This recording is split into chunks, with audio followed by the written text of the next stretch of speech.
ছোটবেলা থেকে মা ঠাকুমাদের কাছ থেকে একটা প্রবাদ বাক্য শুনে বড় হয়েছি, দাঁত থাকতে দাঁতের মর্ম বুঝবি না। প্রবাদ বাক্যের বিভিন্ন ধরনের মানে হতে পারে, কিন্তু এই যে ইডিয়মটা, এটার যে লিটারালি মিনিং সেটা কিন্তু ভীষণভাবে মিলে যায় আমাদের জীবনের সাথে। কারণ যে সময় আমাদের গুরুত্ব দেওয়ার কথা সেই সময়টা কিন্তু আমরা যত্ন নিই না, কিন্তু যখন অর্থাৎ কিনা মিড এজে এসে আমাদের প্রবলেমগুলো শুরু হয় দাঁতের, তখন কিন্তু আমাদের চিন্তার বিষয় হয়ে দাঁড়ায়। আমরা এটা ভুলে যাই অনেক সময় নিজেদের শারীরিক গঠন ঠিক করতে, নিজেদেরকে ফিট রাখতে এবং ত্বকের চর্চা, চুলের পরিচর্যা এগুলোও করি, শারীরিক বিভিন্ন ধরনের এক্সারসাইজও আমরা করি, কিন্তু আমাদের মুক্তোর মতো সুন্দর ঝকঝকে দুপাটি দাঁত যে একটা ভীষণ সুন্দর প্রোফাইল দিতে পারে সেটা সবসময় আমাদের মনে থাকে না। তাই আমাদের আজকের আলোচনার বিষয় দাঁতের সেন্সিটিভিটি। আপনাদের যদি কোনো প্রশ্ন থেকে থাকে তাহলে অবশ্যই আমাদেরকে মেসেজ করবেন, আপনাদের প্রশ্ন রাখবেন, কারণ এই মুহূর্তে আমরা কিন্তু আমাদের রাই বাংলার যে ফেসবুক পেজ সেখানেও লাইভ রয়েছি।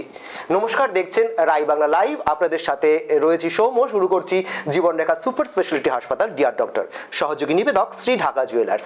আর আমাদের সাথে আজকে স্টুডিওয়ে রয়েছেন ডেন্টিস্ট ডক্টর দিশা চক্রবর্তী। নমস্কার। নমস্কার ম্যাম, অনেক অনেক ধন্যবাদ আমাদের স্টুডিও আসার জন্য, এবং আমাদের আজকের যে বিষয়বস্তু সেই টপিকের উপরে আপনি আলোচনা করবেন। কারণ আমরা অ্যাকচুয়ালি কি করি, আমরা বিভিন্ন ধরনের ওপিনিয়নগুলো নিই, আমাদের হোয়াটসঅ্যাপ রয়েছে এবং আমাদের যে রাই বাংলা পেজ রয়েছে সেখানে মেসেঞ্জারে বিভিন্ন সমস্যা সংক্রান্ত প্রবলেমগুলো আসে আমাদের কাছে। সেই সংক্রান্ত যে প্রশ্নগুলো আসে সেগুলোকে আমরা সাম আপ করি এবং সেই অনুযায়ী আমরা কিন্তু সেই স্পেশালিস্ট ডক্টরকে আমরা আমন্ত্রণ জানাই আমাদের স্টুডিওতে। তো এই দাঁত নিয়ে অনেকেরই চিন্তার বিষয় বর্তমান যুগে, বিশেষ করে এখন আমরা একটা এমন পিরিয়ডে থাকি আর কি, যেই সময়টা সময় খুব হাতে কম, হ্যাঁ, পরিচর্যা করার সময়টা আমরা খুব কম পাই।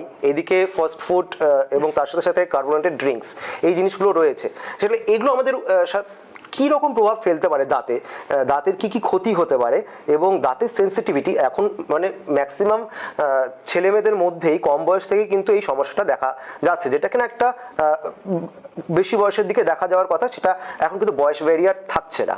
তো এই সম্পর্কে আপনি কি বলবেন? প্রথমেই বলি, সেন্সিটিভিটি জিনিসটা খুব কমন। সেন্সিটিভিটির আরেকটি নাম হচ্ছে ডেন্টিন হাইপার সেন্সিটিভিটি। আমি কেন এই নামটি বললাম, ডেন্টিন কথাটা এটার সাথে যুক্ত। ডেন্টিন হলো দাঁতের একটা পার্ট, দাঁতের তিনটে পার্ট, এনামেল, ডেন্টিন, পাল্প। এবার এনামেলটা ডেন্টিনকে কভার আপ করে। যদি ডেন্টিনটা এক্সপোজড হয়ে যায় তাহলেই সেন্সিটিভিটি দেখা যায়। এবার আপনি বললেন কোল্ড ড্রিঙ্কস, ফাস্টফুড এসবের কথা। আমি প্রথমেই বলি, কোল্ড ড্রিঙ্কসে মানে কার্বনেট যুক্ত যেসব ড্রিঙ্কস, কোল্ড ড্রিঙ্কসে ফসফরিক এবং সাইট্রিক অ্যাসিড থাকে, যেটা হচ্ছে দাঁতের এনামেলটাকে ক্ষয় করে দেয়, যেটাকে ইরোশন বলে। তো যদি দাঁতের এনামেলটা ক্ষয় হয়ে যায়, অটোমেটিক্যালি সেন্সিটিভিটি হওয়ার চান্সেস বেশি, কারণ ডেন্টিনটা এক্সপোজড হচ্ছে। আর সেন্সিটিভিটি মানেই হচ্ছে দাঁতের শিরশিরানি। আমরা জানি এই দাঁতের শিরশিরানির পেছনে অনেক কারণ রয়েছে। যেমন ডে টু ডে প্র্যাকটিসে আমরা দেখি বেশিরভাগ ক্ষেত্রেই ডিপ ক্যাভিটি এই সেন্সিটিভিটির একটা অন্যতম কারণ। দ্বিতীয়ত ইমপ্রপার ব্রাশিং। আমরা ব্রাশিংটা সবসময় ঠিক প্রসেসে করি না। ব্রাশিংয়ের ঠিক প্রসেস হচ্ছে আপ অ্যান্ড ডাউন মেথড। আমরা অনেক সময় এভাবে সোজাসুজিও করে ফেলি, কিন্তু আপ অ্যান্ড ডাউন মেথডে যদি ব্রাশিংটা করেন তাহলে অ্যাব্রেশন হওয়ার চান্সেসটা কম থাকে। অ্যাব্রেশন হয় তখনই, অ্যাব্রেশন হচ্ছে অ্যাব্রেশনও এনামেল ক্ষয় হয়ে যাওয়া, যেটা এক্সটার্নাল ফোর্সের মাধ্যমে হয়। যদি আপনারা ঠিকঠাক পদ্ধতিতে ব্রাশিংটা করেন তাহলে সেন্সিটিভিটি হওয়ার চান্স কম। যদি দাঁতের শিরশিরানি ফিল হওয়ার সাথে সাথে কোনো ডেন্টিস্টকে কনসাল্ট করেন, তাহলে যদি ক্যাভিটি থেকে থাকে সেটাকে ফিলিং করে দেওয়া যাবে, তাহলেও সেন্সিটিভিটি হওয়ার চান্সেস মানে কম ভুগতে হবে আপনাদের। যদি পান গুটখা খেয়ে থাকেন, এটা হচ্ছে অ্যাট্রিশনের অন্যতম কারণ। পান গুটকাটা যদি যারা খায় তাদের ক্ষেত্রে সেন্সিটিভিটি হওয়ার চান্সেস প্রবল। এই হচ্ছে আপাতত মানে মূল কারণ, যেগুলো খুব কমন, যেগুলোর জন্য সাধারণ মানুষ ভুক্তভোগী হয়। আচ্ছা, আপনি বললেন যে এই সমস্যাগুলো তো রয়েইছে, মানে নেশাগত দ্রব্য, তামাকজাত দ্রব্যের একটা প্রভাব রয়েছে, এবং ফাস্ট ফুড, কার্বোনেটেড ড্রিঙ্কস এগুলো রয়েছে, এগুলো আর একটা প্রভাব blushing। রয়েছে, ব্লাশিং এর ব্যাপারটাও রয়েছে। এটা আপনি যেমন একটা বললেন, সেরকমই যদি কারোর ক্যালসিয়াম জনিত সমস্যা থাকে, সেই ক্ষেত্রে কি সেনসিটিভিটিটা আসতে হ্যাঁ, পারে? সেই ক্ষেত্রেও সেনসিটিভিটি আসতেই পারে। ক্যালসিয়াম যদি কম থাকে অটোমেটিক দাঁত ক্ষয় হয়ে যাওয়ার চান্সেসটা থাকে, সেক্ষেত্রেও সেনসিটিভিটি দেখা যেতে পারে। আর সেনসিটিভিটির ক্ষেত্রে যেটা বলার, কোনো পেস্ট, মানে আমার কাছে অন্তত এরকম অনেক প্রশ্ন আসে, আমি তাই জন্যই শেয়ার করছি এটা। পেস্ট, কোন পেস্টটা ইউজ করলে সেনসিটিভিটিটা আমার থাকবে না? বেসিক্যালি আমি বলবো যে পেস্টের কিন্তু খুব মুখ্য কোনো ভূমিকা নেই। হ্যাঁ, পেস্ট ওপেন ডেন্টাল টিউবিউলসগুলোকে ব্লক করে, কিন্তু সেটা টেম্পোরারি। আপনি কোনো পার্মানেন্ট সলিউশন কোনো পেস্ট থেকেই পাবেন না, এটা আমার মত। আচ্ছা, ঠিক আছে। আমাদের বেশ কিছু প্রশ্ন, জেনারেল প্রশ্ন, দর্শকদের কমন খুব প্রশ্নগুলো রয়েছে, কারণ সবারই জিজ্ঞাসা থাকে এই জিনিসগুলো নিয়ে, এবং তারা যে প্রশ্নগুলো রেখেছিলেন তাদের সেগুলোকে সাম আপ করা হয়েছে। এছাড়াও আপনাদের আরো যদি কোনো প্রশ্ন থেকে থাকে, তাহলে অবশ্যই আমাদের এখন যে ফেসবুক লাইভ চলছে সেখানে কিন্তু কমেন্ট করে আপনাদের প্রশ্নগুলো রাখতে পারেন, আমরা কিন্তু অবশ্যই সেগুলো সমাধান করার চেষ্টা করব। আমরা চলে আসি সেই প্রশ্নগুলোতে। আপনি তো সেনসিটিভিটির যে প্রধান কারণ সেটা বললেন। এবার যদি আমি একটু বলি যে আপনি টুথপেস্টের কথা বলেন যে কোনো ভূমিকা আছে কিনা, এবং সেক্ষেত্রে আমরা অনেক সময় দেখি যে বেশ কিছু ওই র্যাপিড রিলিফ কিছু টুথপেস্ট এখন মার্কেটে রয়েছে, সেই সমস্ত টুথপেস্ট ব্যবহার করার পরামর্শ অনেকে দিয়ে থাকেন।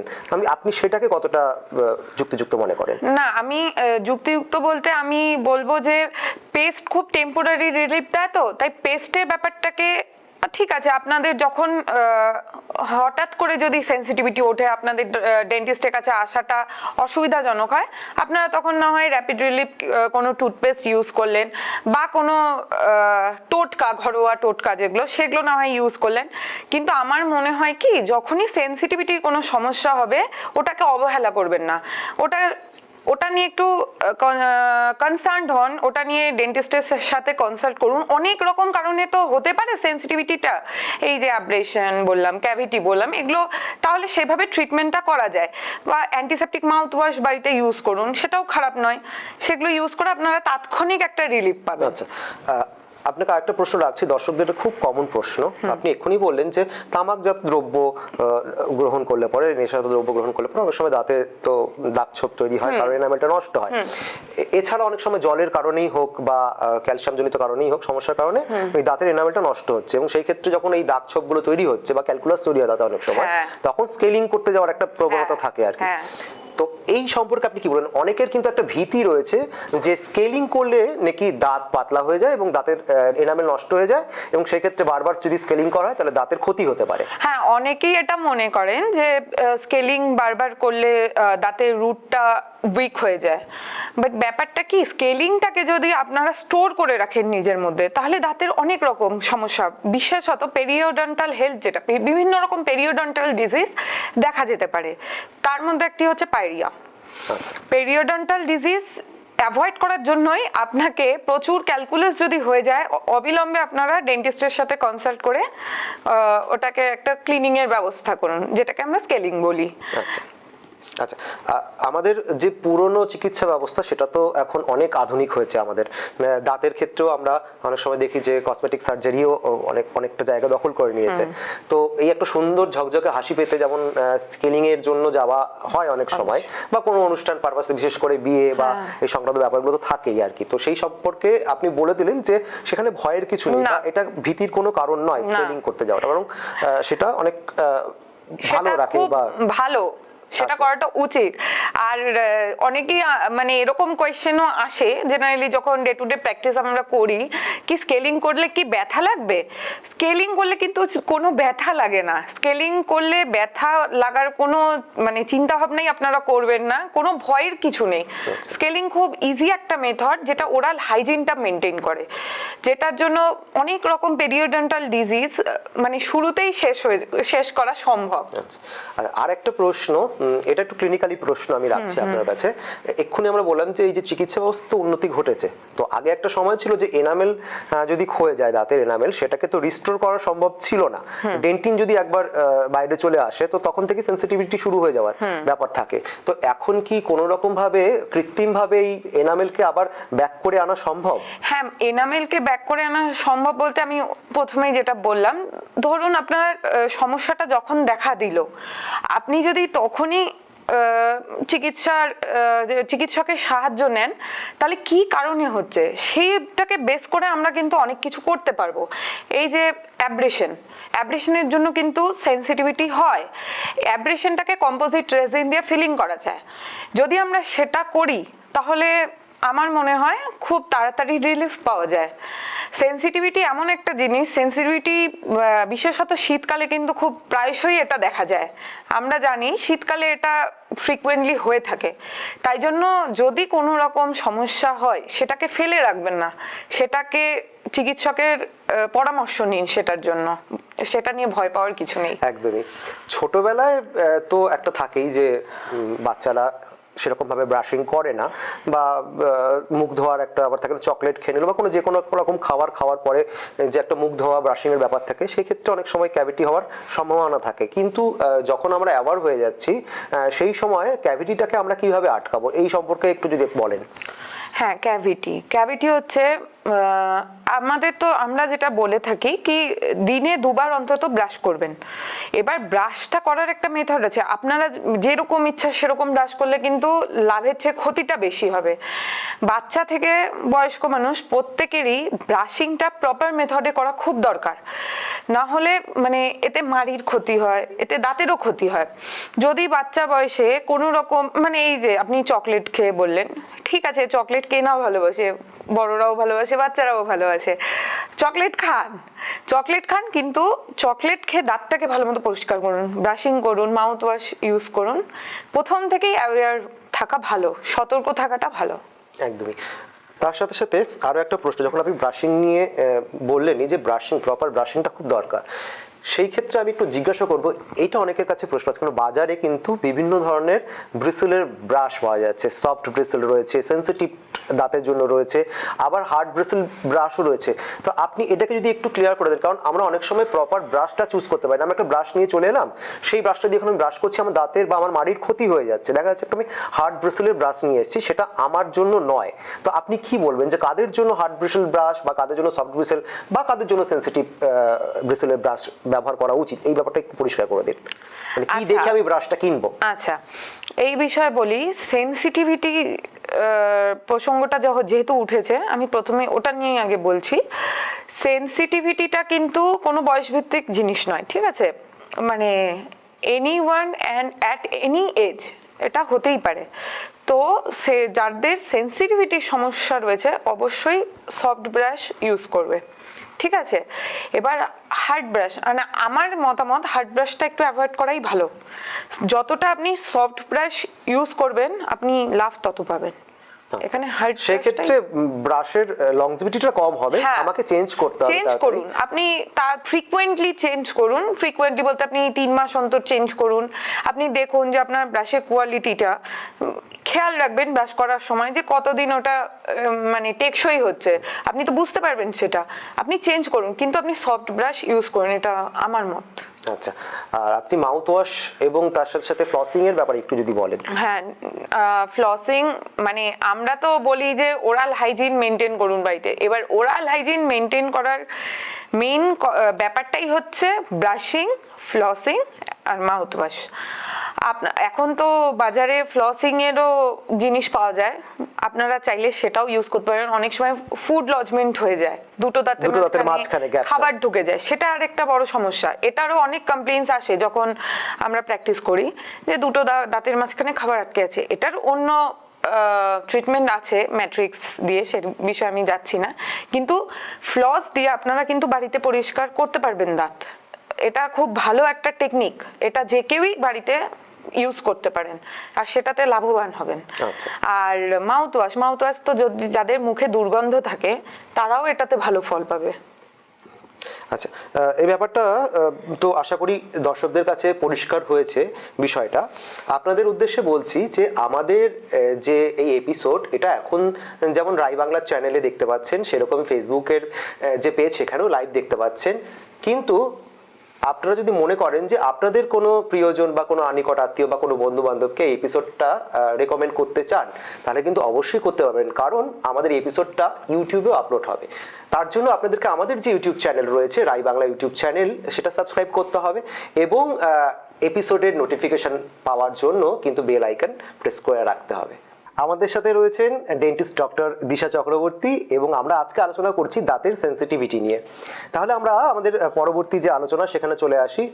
আরও বেশ কিছু প্রশ্ন আমাদের দর্শকদের পক্ষ থেকে রয়েছে, কারণ আমরা শুধুমাত্র কিন্তু গ্রাউন্ড চ্যানেলে আবদ্ধ নেই, তাই আমরা একটা নির্দিষ্ট জায়গাকেই পরিষেবা দিচ্ছি না। আমরা কিন্তু এখন ওপার বাংলা তো সমানভাবে সমাদৃত আমাদের ফেসবুক চ্যানেল এবং ইউটিউব চ্যানেলের দৌলতে। তো ওপার বাংলা থেকেও প্রচুর প্রশ্ন আমাদের কাছে আসে। তো সেরকমই একটি প্রশ্ন যে আপনি বলছেন যে গুটখা বা তামাক জাতীয় দ্রব্য যদি সেবন করা হয় বা নেশা দ্রব্য হিসেবে গ্রহণ করা হয়, সেক্ষেত্রে দাঁতের একটা ক্ষতি হওয়ার সম্ভাবনা রয়েছে। কিন্তু অনেকের প্রশ্ন, একটু ট্রিকি প্রশ্ন, যে অ্যালকোহল কনজাম্পশন বা স্মোকিং সেটা দাঁতের কিভাবে ক্ষতি করতে পারে? স্মোকিং আবার লাংসের ক্ষতি করতে পারে, অ্যালকোহল আমার যে পাকস্থলী রয়েছে সেটার ক্ষতি করতে পারে। সেক্ষেত্রে কি দাঁতের কোনো ক্ষতি হওয়ার সম্ভাবনা থাকে? প্রথমেই বলি, অ্যালকোহলে হাই সুগার কন্টেন্ট থাকে এবং হাই অ্যাসিডিটি থাকে, দুটোই হচ্ছে দাঁতের জন্য সমানভাবে হার্মফুল। এতেও এনামেল ক্ষয় হয়, এতেও ক্যাভিটি হওয়ার চান্স থাকে। সো অ্যালকোহল তো পুরোপুরি ছেড়ে দেওয়া উচিত। আর দ্বিতীয়ত স্মোকিং একটা বড় এখানে ব্যাপার। স্মোকিংয়ের থ্রুতে মানে অনেক রকম ডিজিজ হয়। প্রথমেই বলি, দাঁতে স্ট্রেইন আসে, প্রচুর পরিমাণে স্ট্রেইন হয়। যারা স্মোক করে তাদের দাঁতে স্ট্রেইন আসার সম্ভাবনাটা বেশি এবং জেনারেলি হয়ে থাকে। এবার স্মোকিংয়ের আরও যেগুলো ডিজিজ সেগুলো হচ্ছে আদার্স, যেগুলো ওরাল ক্যান্সার, লিউকোপ্ল্যাকিয়া, হেয়ারি টাং, এসব। ওরাল ক্যান্সার বলতে স্মোকার্স মেলানোসিস, স্মোকার্স কেরাটোসিস, এগুলো অনেক সময় দেখা যায় কি, মানে আমরা জেনারেলি যখন প্র্যাকটিস করি দেখি অনেক পেশেন্ট আসে যাদের হচ্ছে লেবিয়াল জিঞ্জাইভাতে পোর্শনে ব্রাউন টু ব্ল্যাক পিগমেন্টেশন। এই জিনিসটা কিন্তু মারাত্মক ক্ষতি।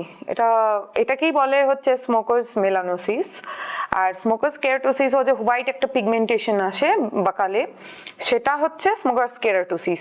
তাই আমি বলবো, জেনে শুনে নিজেদের বিপদ নিজেরা টানবেন না। স্মোকিং থেকে দাঁতের প্রচণ্ড ক্ষতি হয়, জিঞ্জাইভার প্রচণ্ড ক্ষতি হয়, মানে ক্যান্সারের মতো দুরারোগ্য রোগও হয়। তাই যতটা মানে চেষ্টা করুন হ্যাবিটটাকে যতটা তাড়াতাড়ি ছেড়ে দেওয়া যায়। একদমই, মানে এইটা কোনো প্রশ্ন নয়, মানে যদিও আমাদের প্রচুর দর্শকদের এইটা প্রশ্ন থাকে অনেক সময় যে পান গুটকা এটা আমাদের ক্ষতি করতে পারে, মুখের ওরাল যে সমস্যাগুলো হতে পারে, কিন্তু স্মোকিং বা অ্যালকোহল কিভাবে ক্ষতি করছে বা কতটা ক্ষতি করছে, এটা কিন্তু একটা মানে প্রচুর প্রশ্ন, মানে এই প্রশ্নটা এসেছে, সেটাকে সাম আপ করে আমরা দেখতে পাচ্ছি যে যদি আমরা একটা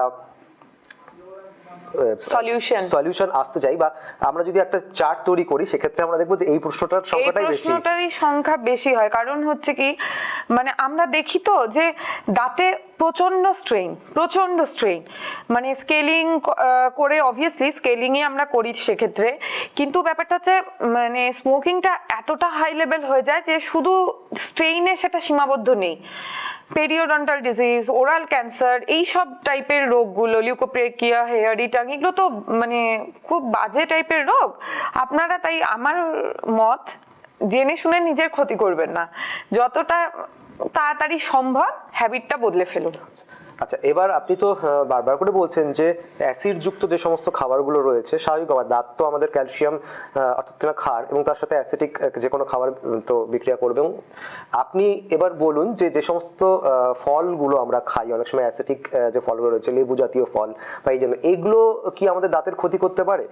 হ্যাঁ, লেবু জাতীয় অবশ্যই। দেখুন, বেশি সাইট্রিক যুক্ত খাওয়ারও কিন্তু অতিরিক্ত পরিমাণে খাওয়া উচিত না। বাচ্চাদের মধ্যে এই প্রবণতাটা আমরা দেখি যে আচার কিনে খাওয়া বা ওই টক জাতীয় কাঁচা আম খাওয়ার একটা প্রবণতা থাকে। এতে কি হয়, আমি বললাম যে ইরোশন হয়ে যায়, অ্যাসিড যুক্ত খাবার খেলে ইরোশন হয়। ইরোশন জিনিসটা হলো যখন দাঁতের এনামেলটা ক্ষয় হয় অ্যাসিডের দ্বারা, সে অ্যাসিডযুক্ত খাবার খেলে হওয়ার চান্স থাকে, কোল্ড ড্রিঙ্কসে অ্যাসিড থাকে সেটার জন্য হওয়ার চান্স থাকে। এবার আমি এই প্রসঙ্গে একটা কথা বলবো, পাইরিয়া একটা কমন ডিসঅর্ডার যেটা কিন্তু ইরোশনের কারণে হয়, ইরোশন রিলেটেড, ঠিক আছে।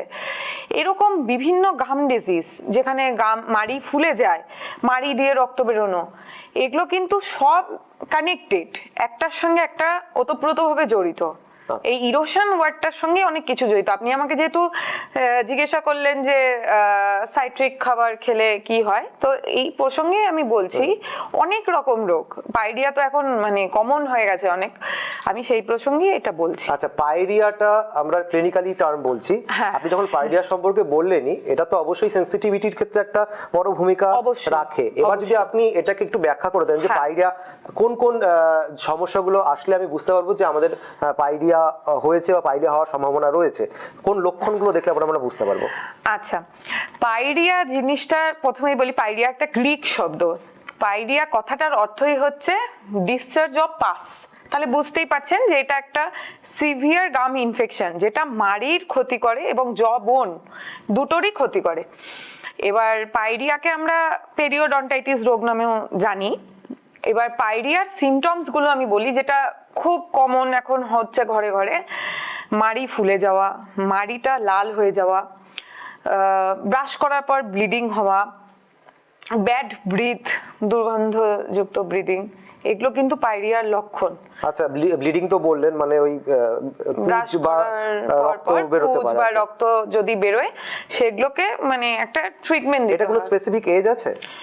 না, পাইরিয়ারও সেরকম কোনো এজ নেই, তবে অ্যাডাল্টসদের ক্ষেত্রেই বেশি হয়। 20 থেকে 50 বছর বয়সীদের ক্ষেত্রেই দেখি যে পাইরিয়াটা বেশি হচ্ছে। আচ্ছা, এর সমাধানটা একটু বলুন তাহলে। হ্যাঁ, পাইরিয়ার ক্ষেত্রে প্রথমেই বলবো পুওর ওরাল হাইজিন থেকে কিন্তু পাইরিয়াটা হয়।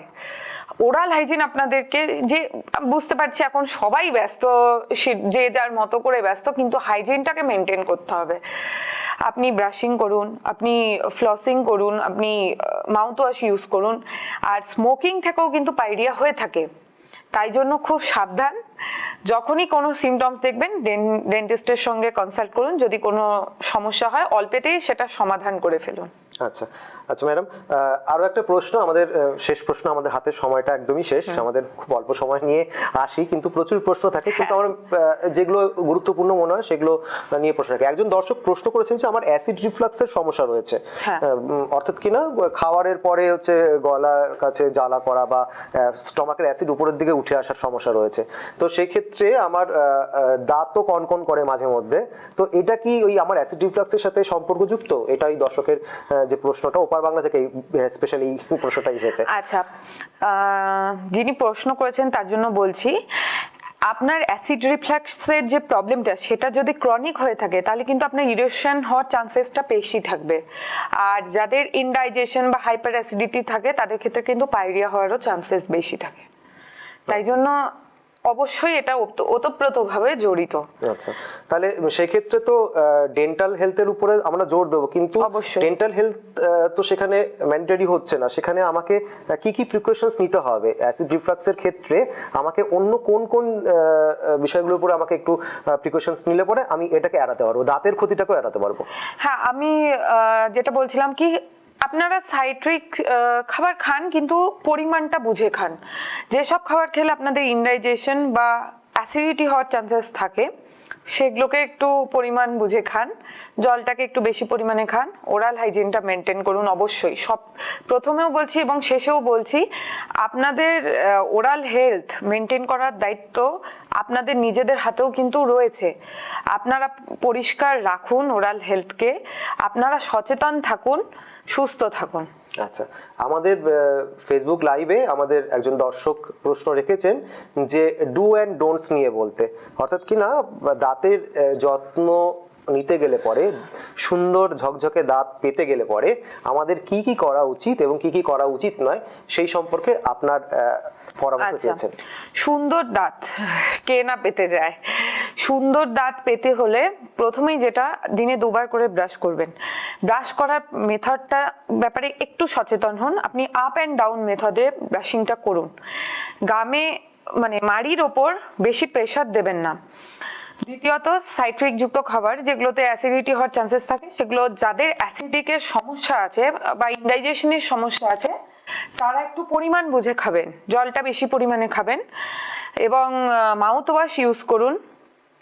আর ডোন্টসের মধ্যে যেটা বলবো, পান গুটকা এগুলো তো অবশ্যই, কোল্ড ড্রিঙ্কস এগুলো কমিয়ে ফেলুন। প্রথমেই বলবো না ছেড়ে দিন, কমিয়ে ফেলুন। আর smoking and alcohol taking habit যাদের রয়েছে তারা আস্তে আস্তে এটাকে ছেড়ে দিন। যত তাড়াতাড়ি কুইট করবেন সেটা আপনাদের জন্যই ভালো। একদমই। আমাদের আরো একটা প্রশ্ন ফেসবুক লাইভে এসেছে, দর্শক বন্ধু যিনি প্রশ্নটা রেখেছেন, একটু ইন্টারেস্টিং কোয়েশ্চেন। প্রচন্ড চাপের মধ্যে থাকি, হেকটিক লাইফস্টাইল রয়েছে, অবশ্যই স্ট্রেস রয়েছে, কাজের চাপ রয়েছে, তো সেই কারণে মানসিকভাবে কিছুটা চাপ থাকেই, তো সেটা কি আমার দাঁতের ক্ষতি করতে পারে? না, মানসিক চাপ থেকে দাঁতের ক্ষতি হবে এমন কোনো ব্যাপার নেই। ঠিক আছে, যখন চাপে থাকবেন, চাপে মানে সেটাকে আপনি মাইন্ডটাকে ডাইভার্ট করার জন্য যেটা করলে আপনার ভালো লাগে আপনি সেটা করুন। না, যেটা আপনি এক্ষুনি বলছিলেন যে আমরা অনেক সময় কি হয় যে এই স্ট্রেস লেভেল থেকে বেরোতে অনেক সময় নেশাজাত দ্রব্যগুলো ব্যবহার করে ফেলি। হ্যাঁ, আমি যাচ্ছিলাম এরপরই, আমি এটাই বলতে যাচ্ছিলাম যে আপনার যেটা করতে ভালো লাগে সেটা করুন, কিন্তু নেশাটা করবেন না। আচ্ছা। এটাই বলার কথা। কারণ কি এখন অনেক অনেক ঘরে ঘরে এটাই হচ্ছে কি, আমরা এত স্ট্রেস লাইফ লিড করি, আমরা স্মোক করে, মানে বিশেষত পুরুষদের ক্ষেত্রেও দেখি যে স্মোকটা আমরা বেশি করে করে ফেলছি যে স্ট্রেস থেকে বেরোনোর জন্য। সেটা করবেন না। স্ট্রেস রিলিফ করার জন্য অনেক কিছু পাওয়া যায়। আর একান্তই যদি আপনি স্মোকিংটা ছাড়তে না পারেন, অনেক রকম চিউইং গাম আজকাল মার্কেটে পাওয়া যায়, নিকোটেক্স টাইপ, আপনি সেটাও ইউজ করে দেখতে পাবেন। আশা করি ফল পাবেন আপনারা। একদমই। আমাদের হাতে আর সময় নেই। অনেক অনেক ধন্যবাদ ডক্টর চক্রবর্তী, আপনি এসেছেন আমাদের স্টুডিওয়ে, এত সুন্দরভাবে আপনি এক্সপ্লেন করলেন দাঁতের সেনসিটিভিটি বিষয়টা নিয়ে। আগামী দিনে আবারও পাবো, দাঁতজনিত যখন আরো কোনো সমস্যা আমাদের কাছে আসবে, প্রধান হয়ে উঠবে, এবং তখন অবশ্যই আপনাকে আমরা আমন্ত্রণ জানাবো এবং সেই আশাই রাখছি আপনাকে আমাদের মধ্যে উপস্থিত পাবো। অবশ্যই, আমারও খুব ভালো লাগলো। পুরো টিমের পক্ষ থেকে, রাই বাংলার পুরো টিমের পক্ষ থেকে আপনাকে অনেক অনেক ধন্যবাদ। আগামী জীবন আরো অনেক ভালো কাটুক। তার সাথে সাথে আপনারা যারা উপরান্তে রয়েছেন তারাও কিন্তু ভালো থাকবেন, সুস্থ থাকবেন। আজকের মতো বিদায় নিতে হবে। নমস্কার, শুভরাত্রি। নমস্কার। রাই বাংলা।